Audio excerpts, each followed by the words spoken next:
बोला श्री कृष्ण भगवान की जय। श्री मद्भागवत महापुराण की जय। श्री मद्भागवत महापुराण में 21वां अध्याय राजा बलि का बंधा जाना। श्री सुखदेव जी ने कहा, परीक्षित, भगवान के चरण कमलों के सत्यलोक में पहुंच जाने से उनके नखून की छटा के सामने सत्यलोक की आभा फीकी पड़ गई। स्वयं ब्रह्मा जी भी उनके प्रकाश में नहा गए। सभी बड़े बड़े ऋषियों ने उनकी आगमनी की और वंदना की। स्वयं ब्रह्मा जी ने उस चरण कमल की पूजा की और भक्ति भाव से स्तुति की। ब्रह्मा जी के कमंडल का वह जल जिससे ब्रह्मा ने भगवान के चरण को पखारा गंगा जल बन गया। वही गंगा जल धारा के रूप में पृथ्वी पर गिरकर अनसंख्याएं पापियों के पापों को पवित्र करती है। वह गंगा भगवान की उज्ज्वल कीर्ति की प्रतीक है। दैत्यों ने देखा कि भगवान वामन ने 2 पग में तीनों लोक नाप लिया तो दैत्य लोग क्रोध में भरकर कहने लगे, यह ब्राह्मण नहीं मायावी विष्णु है। यह ब्राह्मण भेष में देवताओं का भला करने आया है। इसने हमारा सर्वस्व छल द्वारा हड़प लिया है। हमारे स्वामी तो सत्य निष्ठा है, वह तो इससे कुछ कहेंगे नहीं। वह ब्राह्मणों के बारे में भक्त हैं, उनके हृदय में दया भी बहुत है, वह झूठ भी नहीं बोल सकते। ऐसे स्थिति में हमें ही आगे आकर इस छलिया विष्णु को मार डालना चाहिए।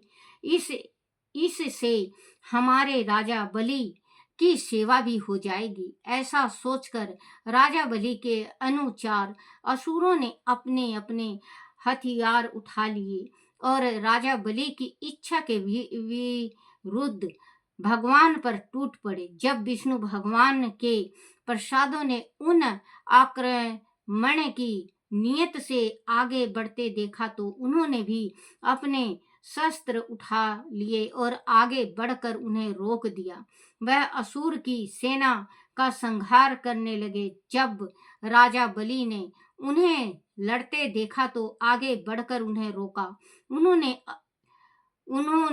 असुरों को फटकारते हुए कहा, भाइयों, लड़ो मत, मेरी ओर देखो और वापस लौट जाओ। यह समय इस कार्य के लिए अनुकूल नहीं है। जो काल समस्त प्राणियों को सुख और दुख देने की समर्थ रखता है, उसे दबोचने की समर्थ किसी में नहीं है। जो काल भगवान हमारी उन्नति के कारण थे, अब वही देवताओं की उन्नति कर रहे हैं। काल पर विजय प्राप्त करना असंभव है। इस समय काल तुम्हारे विपरीत है, इसीलिए भगवान के प्रसाद तुम्हें मारने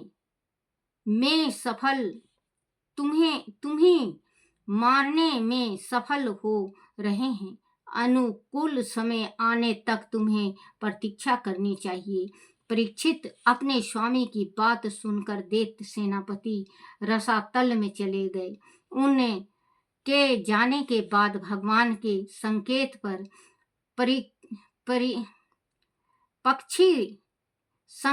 पर पक्षी राज गरुड़ ने वरुण पाशा से राजा बलि को बांध लिया। उस दिन अश्वमेघ यज्ञ में सोमपान होने वाला था। जब सर्वशक्तिमान भगवान विष्णु ने राजा बलि को बंधवा लिया तब तीनों लोकों में हाहाकार मच गई। लोग उनके उद्धार यश का गान करने लगे। उसी समय भगवान वामन ने राजा बलि से कहा, राजन, तुमने अपने धन बल पर बड़ा घमंड था कि तुम कुछ भी दे सकते हो। तुमसे मैंने 3 पग भूमि मांगी थी, परंतु अभी तो मैंने 2 ही पग उठाई हैं और त्रिलोकी को नाप लिया है। तुमने मुझे वचन दिया था, अब बताओ मैं तीसरा पग कहाँ रखूं? जो याचक को देने का वचन देकर उसे पूरा नहीं करता, उसके सारे मनोरथ व्यर्थ हो जाते हैं, उसे नरक में गिरना पड़ता है। राजा बलि ने अपना सिर झुकाते हुए कहा, ब्राह्मण कुमार, अपना तीसरा पग मेरे सिर पर रख दीजिए। देखो बच्चों, दानी था, दानवीर था, उसको पता था कि इस संसार में अब कुछ भी नहीं है, कुछ भी नहीं है। धरती माया सब भगवान ने अपना 2 कदम में ले लिया है। तो क्योंकि अगर इंसान मान लो किसी को दान दे दे, पूरा अपना घर जमीन जायदाद सब कुछ दे दे, लेकिन जो तन है, तन तो उसका है, जब तक जी रहा है, जब तक उसका है, मरने के बाद उसका भी नहीं, वो भी नहीं। तो अब 2 पग में परमात्मा ने पूरा सृष्टि, पूरा तीनों लोक नाप लिया। बच्चों, इसमें तो नहीं आया, मैंने किसी ग्रंथ में पढ़ रखा है कि जिस टाइम भगवान अंगूठा पैर बढ़ाते हैं सतलोक के तरफ, पैर बढ़ाते हैं बच्चों सतलोक के तरफ, तो उनके अंगूठा में किसी पहाड़ से अंगूठे को लग के और खून की धाराएं बहती हैं। मैंने किसी उसमें पढ़ा है। तो विष्णु भगवान इतने सुंदर, भगवान के चरण हैं, राधा मैया का इतना सुंदर चरण है, बहुत सुंदर, मुख से भी ज्यादा चरण सुंदर हैं इनके राधा मैया के और कृष्ण भगवान के, विष्णु के और माँ लक्ष्मी के बहुत चरण बहुत सुंदर हैं इनके। कहते हैं को जैसे शादी होती है, बर आता है तो उसका पग फेरा देखा जाता है कि पग फेरा कैसा है, देखते हैं ना बच्चों। बहू आती है तो बहू का पग फेरा देखा जाता है। तो बच्चों, अगर आपको किसी चीज का पता नहीं है और आपके घर में नई नवेली बहू आई है, तो आप घबराओ मत। आप ये मत सोचो कि इसका पग फेरा खराब है। तो जैसे पहले दफे आपके दरवाजा में प्रवेश होती है बहू, कोई तो लोटा रख के प्रवेश करवाता है, कोई कुमकुम रख के करता है, कोई वैसे ही डायरेक्टली प्रवेश हो जाते हैं।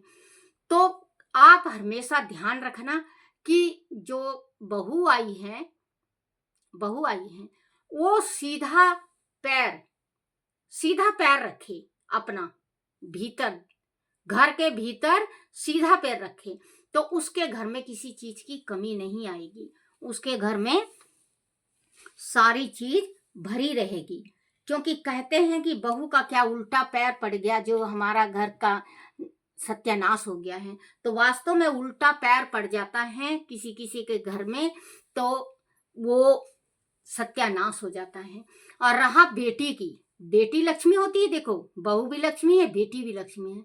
जिस टाइम बेटी की विदाई होने लगे अपने घर से, आजकल होटलों से विदाई करते हैं, लेकिन घर लाना चाहिए, बेटी को घर से विदा करो। होटल में शादी कर दिया कोई बात नहीं, घर लाके विदा करो बेटी को। और जिस टाइम बेटी को विदा करो उस टाइम उसका पैर उल्टा होना चाहिए। जैसे उल्टा पैर निकाले सबसे पहले, सीधा पैर नहीं। सीधा पैर अगर निकाल के जाएगी तो आपका घर खाली कर जाएगी। आप इस छोटी छोटी चीज का ध्यान रखा करो, तो आपके घर में सुख शांति रहेगा। बेटी का किसी ने बताया नहीं होगा, मैं बेटी का बता रही हूँ कि बेटी का कन्यादान करने के बाद, और बच्चों हाथ जोड़ के प्रार्थना है बेटियों से भी और उन माँ बहनों से भी कि जो बेटी है हमारे घर की, वो बिल्कुल पवित्र होनी चाहिए। बेटी को भी सोचना चाहिए कि आज नहीं तो कल माँ बाप जरूर शादी करेंगे, सब कुछ है पति के पास। तो बच्चों, जो बिल्कुल सुच्ची, जो बिल्कुल बिल्कुल सुच्ची, जैसे माँ के गर्भ से निकली, वैसे ही पति के झोली में जाए दान, क्योंकि झूठा दान नहीं, कोई भी नहीं खाता, झूठा दान नहीं होना चाहिए, सुच्चा दान हो तो बच्चों बहुत बड़ा इधर भी दान का फल मिलता है, उधर लेने वाले को भी फल मिलता है। तो जैसे बेटी ससुराल जाने लगे तो उल्टा पैर बाहर निकलवाओ, बेटी को उल्टा पैर, और जिस टाइम घर आए, बेटी जमाई आए, तो सीधा पैर। तो आपका घर भी भरा रहेगा, उनका घर भी भरा रहेगा। तो ये छोटी छोटी बात का आप जरूर विचार किया करो और दान करो। बच्चों, कोई कोई ऐसा होता है दान कर रहा है, अगर वो 4 साल में भी सूट पहन लोगे तो उसको ये पता रहेगा कि ये सूट और 10 बंदों में कह देगी ये मैंने दिया था दादी को पहनने के वास्ते, सिमा के पहन लिया दादी, बहुत अच्छी लग रही है। वो दान वहीं पे खत्म हो जाता है, वहीं पे दान खत्म हो जाता है। दान करो आप तो याद मत रखो, दान जो कर दिया हमने क्या याद, हमने तो ध्यान, अब कितना कोई दान करता है, किसी को क्या याद रहता है बच्चों। लेकिन आजकल के जमाना में ये सिस्टम है कि खाया हुआ याद नहीं रखेंगे, दान करा हुआ को याद रखते हैं कि हम लोग इस वक्त इस घड़ी में ये दान किए हैं। वो दान लगता नहीं बच्चों, वो व्यर्थ है, दान करना व्यर्थ है। उस ब्राह्मण का भी हक नहीं लगता, खाया हुआ उसका भी अनपच हो जाता है जो कह के बोल के दान करता है। तो जैसे राजा बलि था, भगवान ब्राह्मण के रूप बन के आए, बामन रूप धारण करके आए, 3 पग भूमि मांगे। गुरु ने कहा, उनके गुरु ने, कि ये छलिया है, विष्णु भगवान है, तुमसे छल कर रहा है, सब कुछ ले लेगा, तुम्हारे बीवी बच्चे हैं, तुम उनका ध्यान रखो। वो कहे बोले कि नहीं, छलिया भी होगा, विष्णु भगवान भी होगा, तो ये तो सोचो कि खुद भगवान हो के मेरे द्वार पे आए हैं भिक्षा मांगने। भगवान को किसी चीज की कमी नहीं है, फिर भी मेरे द्वारे परमात्मा भिक्षा लेने आए। तेरे द्वार खड़ा भिक्षुक भर दे रे झोली। तो कहते हैं कि भगवान साथ नहीं देता कहने वाले, लेकिन भगवान कदम कदम पे साथ देते हैं, हर एक कदम पे साथ देते हैं। परमात्मा देखो, अदिति ने अपने बच्चों के वास्ते व्रत किया 12 दिन का, भगवान कृपा बरसाए और बामन के रूप अदिति के ही गर्भ में आए और ब्राह्मण का रूप धारण करके 3 पग भूमि दान में बलि से लिया। तुमने मुझे वचन दिया था, अब बताओ मैं तीसरा पग कहाँ रखूं? जो याचक को देने का वचन देकर उसे पूरा नहीं करता, उसके सारे मनोरथ व्यर्थ हो जाते हैं, उसे नरक में गिरना पड़ता है। राजा बलि ने अपना सिर झुकाते हुए कहा, ब्राह्मण कुमार, अपना तीसरा पग मेरे सिर पर रख दीजिए, मेरे सिर पे रख दीजिए। परीक्षित, भगवान राजा बलि का भक्त भाव देखकर गदगद हो उठे। उन्होंने अपना तीसरा पग उसके सिर पर रख दिया और कहा, राजन, आज से तू सूतल लोक का राजा होगा, तेरी सुख संपत्ति देवताओं से भी बढ़कर होगी। परीक्षित, तभी से सूतल लोक में देवताओं का राज है और वह धन बल से संपन्न हैं। जो भी भगवान में इस प्रकार अपनी आस्था प्रकट करता है, भगवान उसे निश्चित रूप से सुख समृद्धित प्राप्त प्रदान करते हैं। बोलो श्री कृष्ण भगवान की जय। श्री कृष्ण गोविंद हरे मुरारी, हे नाथ नारायण वासुदेवाय। हे नाथ नारायण वासुदेवाय। हे नाथ नारायण वासुदेवाय। श्री कृष्ण गोविंद हरे मुरारी। हे नाथ नारायण वासुदेवाय। बोलो श्री कृष्ण भगवान की जय हो। आरती श्री भागवत भगवान की है आरती। पापियों के पाप को है तारती। आरती श्री भागवत भगवान की है आरती। पापियों के पाप को है तारती। बोलो श्री कृष्ण भगवान की जय। अपने अपने माता पिता की जय। अपने अपने गुरुदेव महाराज की जय हो।